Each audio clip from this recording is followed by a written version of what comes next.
I never saw it coming, the betrayal, the lies, the moment my entire world shattered. But what happened next? That's the part no one expected, not even me. I stood by the window watching as the car slowly backed out of the driveway. It turned right at the corner and disappeared down the street. 10 years of my life had just driven away, yet I felt nothing. Shouldn't I have been devastated? Shouldn't there have been more than just a resigned shrug?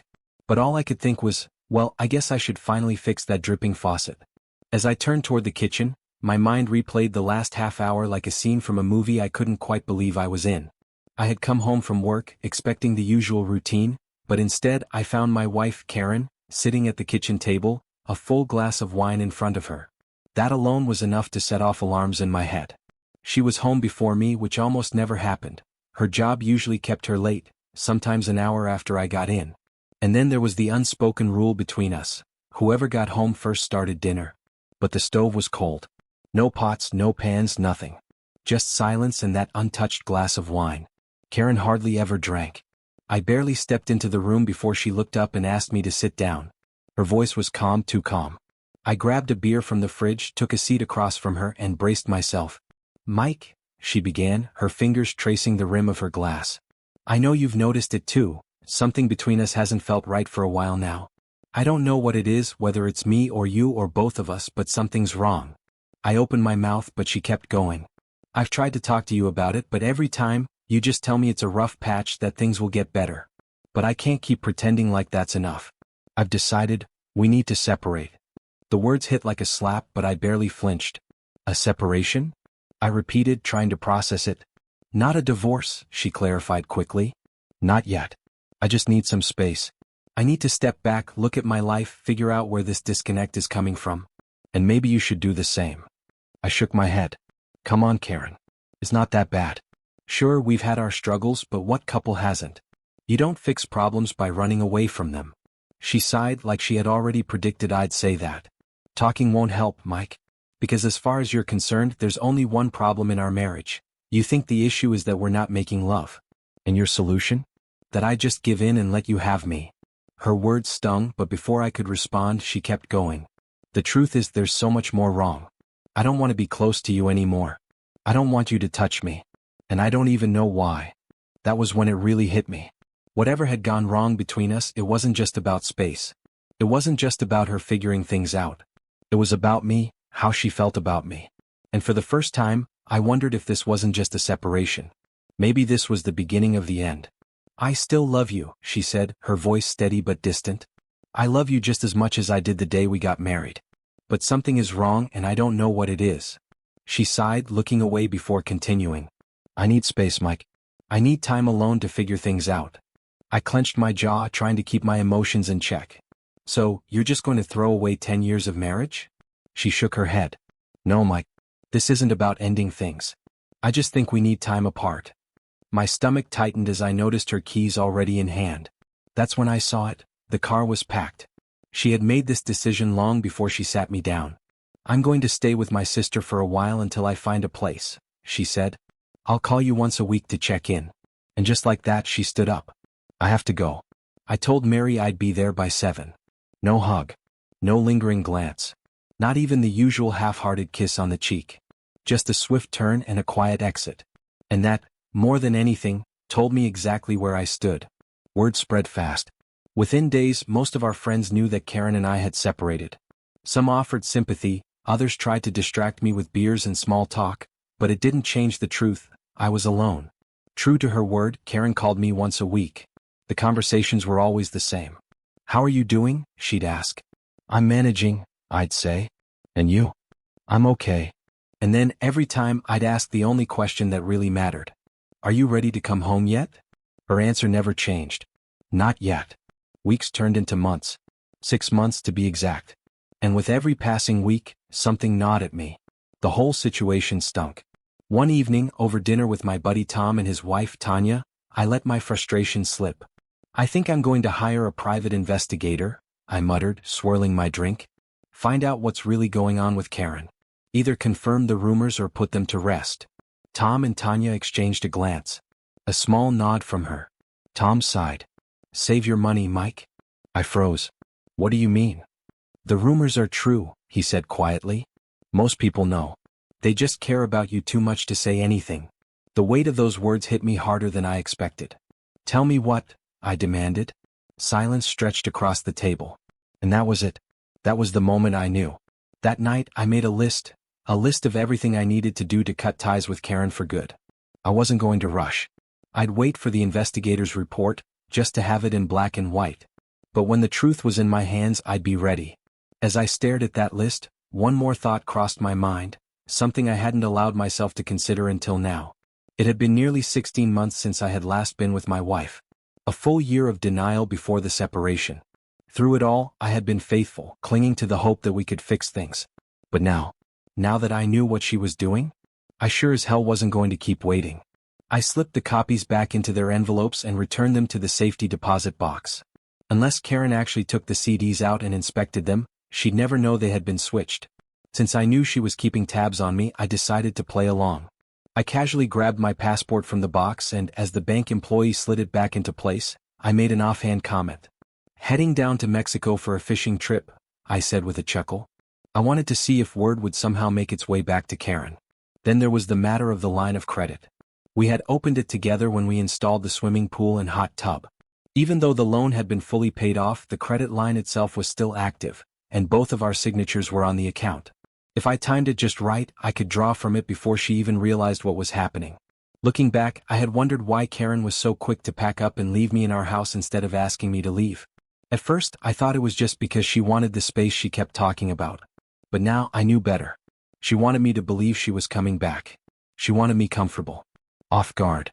Later that evening, I was at Tom and Tanya's house again, sipping a beer, when Tom suddenly stood up. "I've got some errands to run," he said casually. "Probably won't be back before midnight.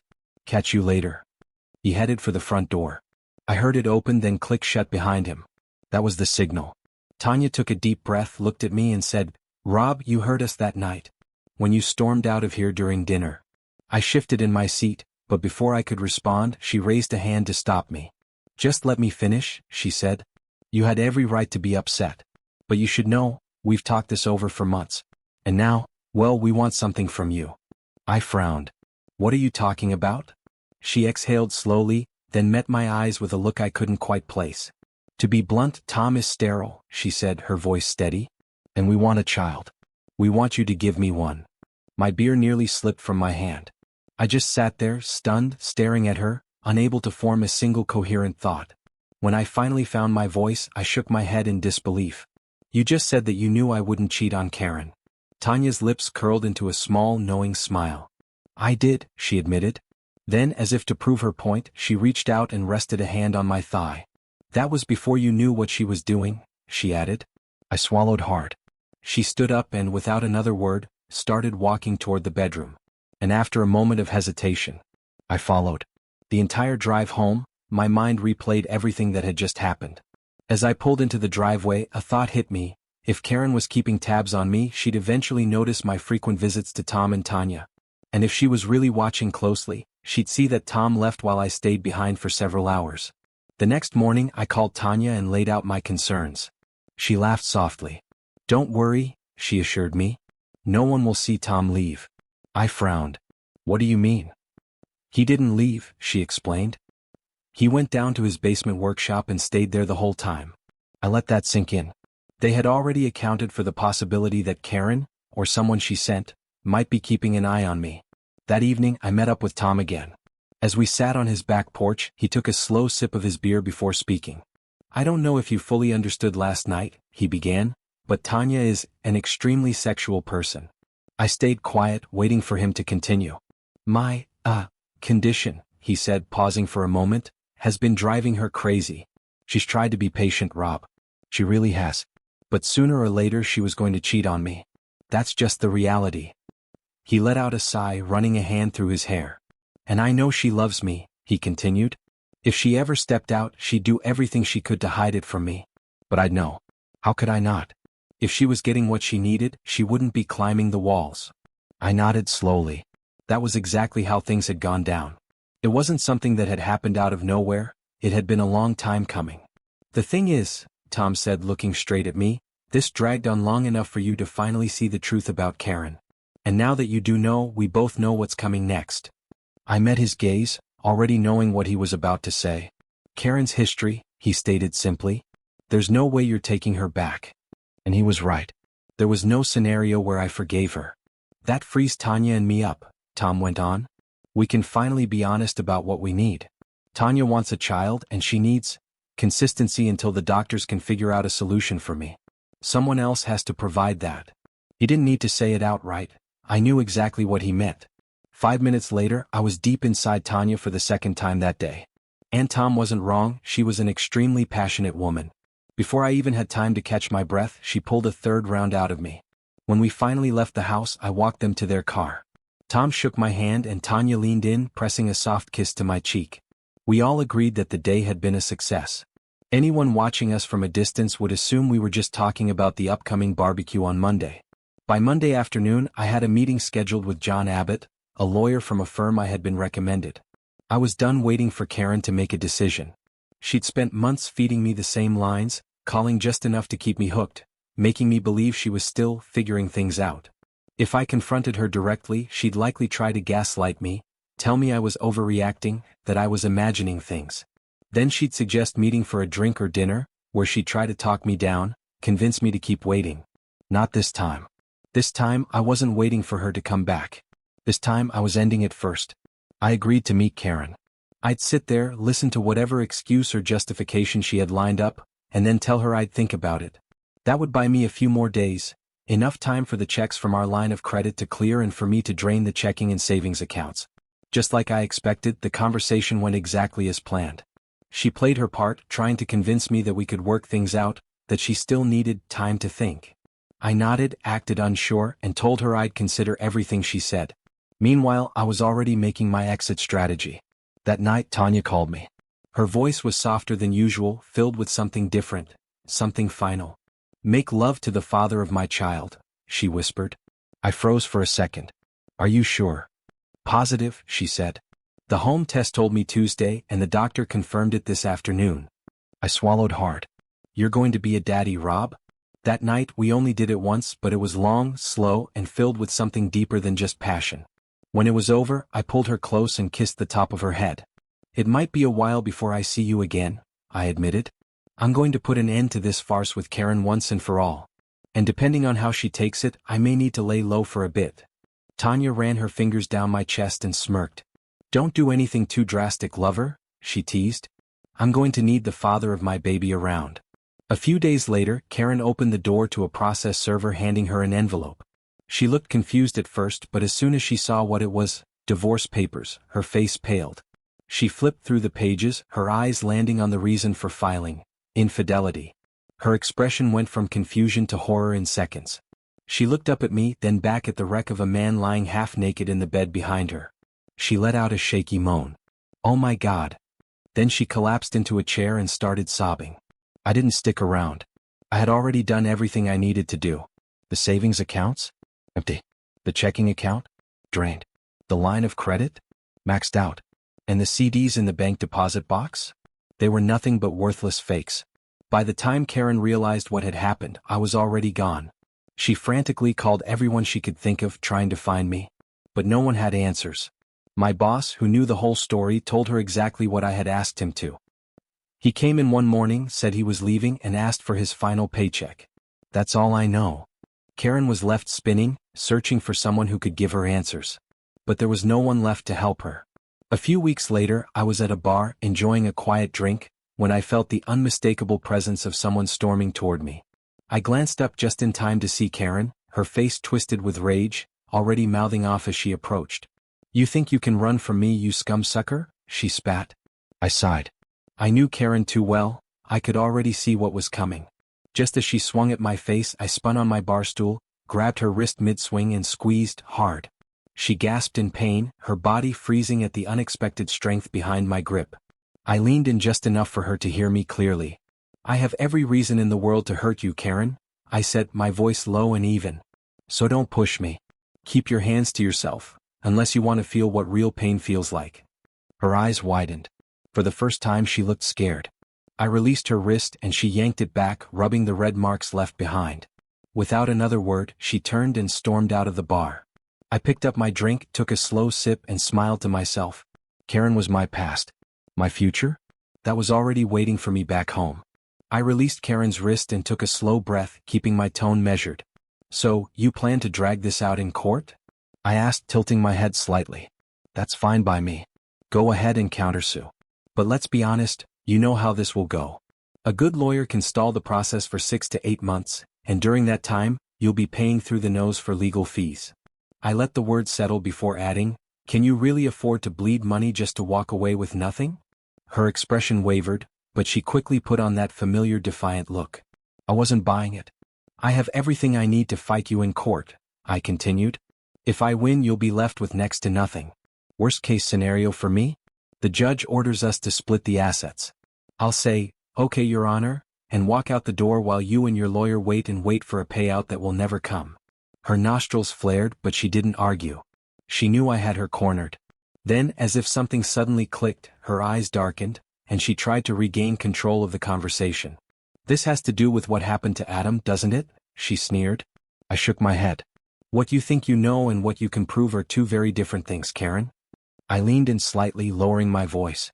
By the way, how's your love affair going? From what I hear, you haven't even visited the poor guy since his first day in the hospital. Her lips curled into a bitter smirk. What would be the point? She sighed dramatically, flicking an invisible speck of dust off her sleeve. You took away the only thing he had going for him. I let out a short, humorless laugh. That's cold, Karen. Even for you. She shrugged, her expression devoid of any real emotion. It's the truth. He was extremely well endowed and, I'll admit, a marvelous lover. But let's be honest, I would have tired of him eventually. And then I would have come home. I stared at her, not sure whether to be disgusted or just amazed at her sheer arrogance. She had no remorse, no shame. And in that moment, I knew with absolute certainty that I had made the right choice in cutting her out of my life for good. Time passed and life moved forward in ways I never expected. Tanya gave birth to a beautiful baby girl, Martha, and Tom doted on her like she was the most precious thing in the world. He spoiled her rotten, and I, Uncle Rob, was a constant presence in her life. I spent hours on the floor with her, playing, laughing, watching her grow. But Tom never told Tanya or me the full story about his condition. We had always known he struggled with certain aspects of his health, but what we didn't know, what he kept hidden, was that his condition was due to something far worse than he ever let on. Tom had cancer. And by the time he finally acknowledged it, it was too late. It had spread beyond what could be treated. After his funeral, Tanya handed me an envelope, her hands trembling slightly as she placed it in mine. Written across the front in Tom's unmistakable handwriting were the words, "For Rob's eyes only." I swallowed hard, feeling the weight of what was inside before I even opened it. Years passed, and as life continued, Martha grew into a bright and curious little girl. She had Tanya's sharp wit and Tom's gentle heart. She wasn't the only one who had grown. Tanya and I had built something solid, something real. We had never rushed things, never forced anything, but over time, we became more than just two people bound by circumstances. We became partners in every sense of the word.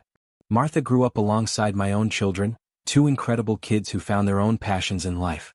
My son pursued a career in programming, dedicating himself to his craft with a passion I could only admire. My daughter, on the other hand, had inherited her mother's beauty and creativity, forging a path in the world of fashion and modeling. Life had taken twists and turns I never could have predicted. And yet, through it all, I found myself exactly where I was meant to be. Mark and I became close friends back when we served in the Army. Over the years he became like family. At first he'd visit us alone, but eventually he married a wonderful woman named Monique, and the two of them started coming together. We made it a tradition to celebrate holidays with each other, sometimes at our place, sometimes at theirs, or even just gathering outdoors with our families. Our kids grew up together, becoming just as close as we were. But unlike my family, Mark and Monique didn't have the same sense of peace and emotional stability. I could always sense an underlying tension between them, even if they tried to hide it. One evening I ran into Mark at a bar. He was sitting alone, his attention momentarily drawn to the waitress serving him. I understood why. She had a curvy figure and her uniform was far from modest. It was a natural reaction, one I could recognize as a man. Then Mark spotted me, waved me over, and I took a seat across from him. "What's up with you?" I asked. "Nothing new," he shrugged. "Just thought I'd drag you out for a drink." I eyed him carefully. "Mark, you sounded a little off on the phone." I thought something had happened. He sighed, rubbing his temples. I had another fight with Monique. I wasn't surprised. Tell me, bro, how do you manage to live so peacefully? Mark had always believed that, as a man, he was always right about everything, even when he clearly wasn't. That mindset had caused a lot of problems between him and Monique. We spent the next hour debating the topic, though it was mostly just me listening while he vented about how unfair his life was. When I got home that night, I immediately sensed something was off. My wife, Angela, looked visibly unsettled. Something happened? I asked, genuinely concerned. No, she answered quickly, too quickly. Why do you ask? I studied her for a moment. Angela, you don't look okay. Are you sure everything's all right? She avoided my gaze and forced a small smile. Yeah, just a bit of a headache. I didn't press further, but something about her energy nagged at me. She changed the subject. What did Mark want? I gave her a vague answer, but my mind was still on her strange demeanor. Then everything unraveled. It was at a party, one of those casual gatherings we often had with friends. And that's when it happened. Angela ended up in bed with Mark. I was furious. Beyond furious. I was ready to tear them both apart. But before I could act on that rage, someone came into my life. Someone who, whether intentionally or not, stopped me from making a terrible mistake. What burned the most wasn't just the betrayal itself. It was the fact that Angela never once apologized. She never even confessed. She thought I hadn't seen them. She was so sure that her secret was safe that she never felt the need to come clean. But I had seen. And that changed everything. As I sat there, lost in thought, the chatter of friends around me faded into the background. I glanced over at Angela.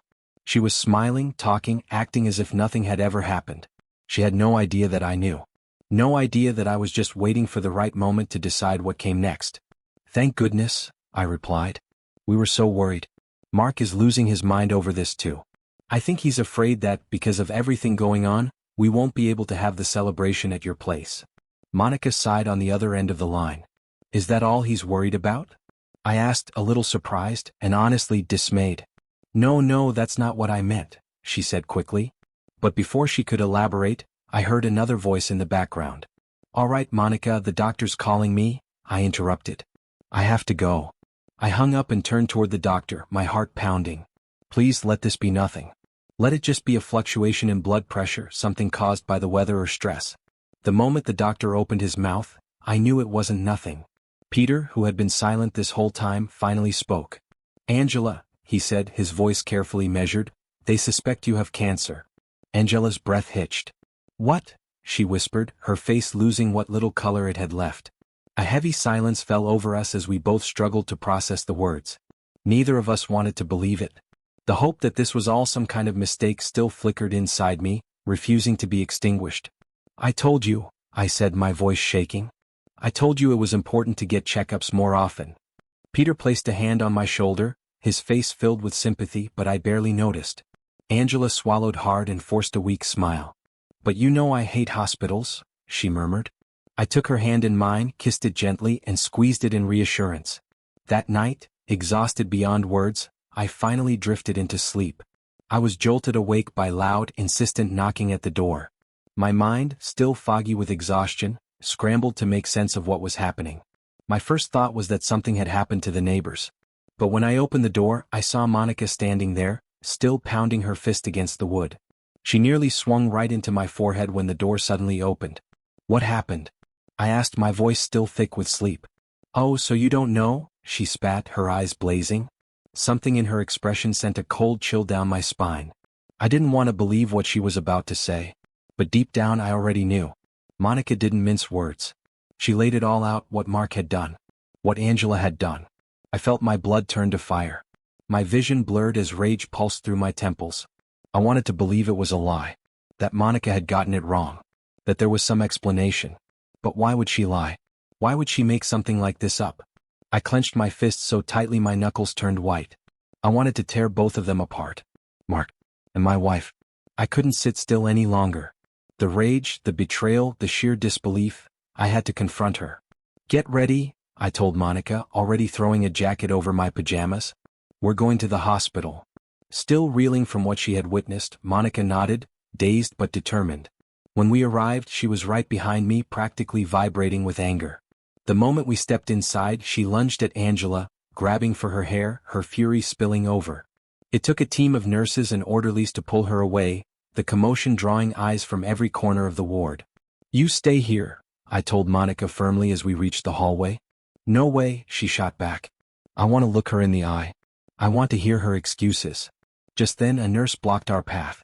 She looked us up and down, two people showing up in the middle of the night, disheveled and barely containing ourselves.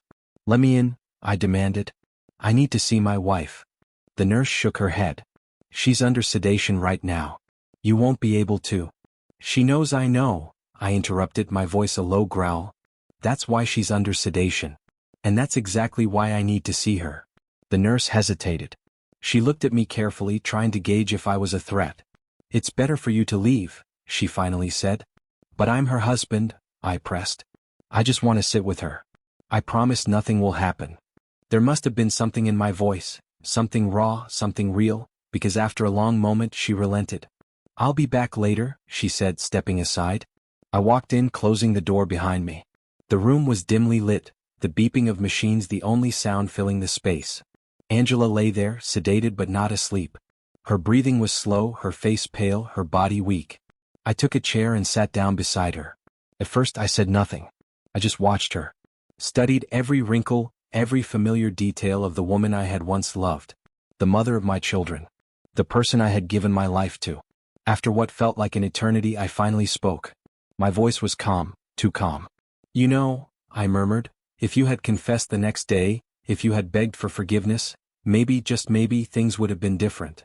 She stirred slightly but didn't respond. "But you didn't," I continued. "You just carried on. Like nothing had happened." I let out a slow breath, my fingers tightening against my knee. "And then," I added, "I got really angry." I leaned in slightly, my voice dropping lower. "I wanted to drink just to dull the pain a little. Because if I had snapped right away, Angela..." I exhaled, shaking my head. "If I had snapped right away, I wouldn't have just left you." Her breath hitched slightly. I sat back in my chair, watching her. She knew exactly what I meant. I didn't even know what I would have done to her if I had confronted her in that first moment of rage. So instead, I walked down the street to a kiosk, bought a bottle of cheap liquor, and found a quiet spot by the embankment. I sat there, staring out at the water, and started drinking. I wanted the numbness to come fast. I wanted it to dull the fire burning inside me, to keep me from doing something I couldn't take back. But in the end, there was only one real course of action. I filed for divorce. I threw Angela out of the house and told her I couldn't stand to look at her anymore. I didn't care where she went, just as long as it wasn't near me. The kids, that part was harder. I planned to sit them down myself, to explain everything in a way they could understand. I knew it would hurt them, but I had to believe they'd see the truth in time. Not long after, I learned that Monica had also filed for divorce. She hadn't wasted any time. She walked straight into a lawyer's office the morning after catching Mark with his mistress. He didn't even fight her on it. He just packed up, rented a small apartment, and moved in alone. Somehow, somewhere along the line, he ended up in the hospital with multiple fractures. The doctors said there was nothing life-threatening, just a long recovery ahead. Angela visited him almost every day at first, but her own life was crumbling just as fast. She had started chemotherapy, but the medical bills were piling up. When she realized she could no longer afford the treatments, she shared her fears with her doctor.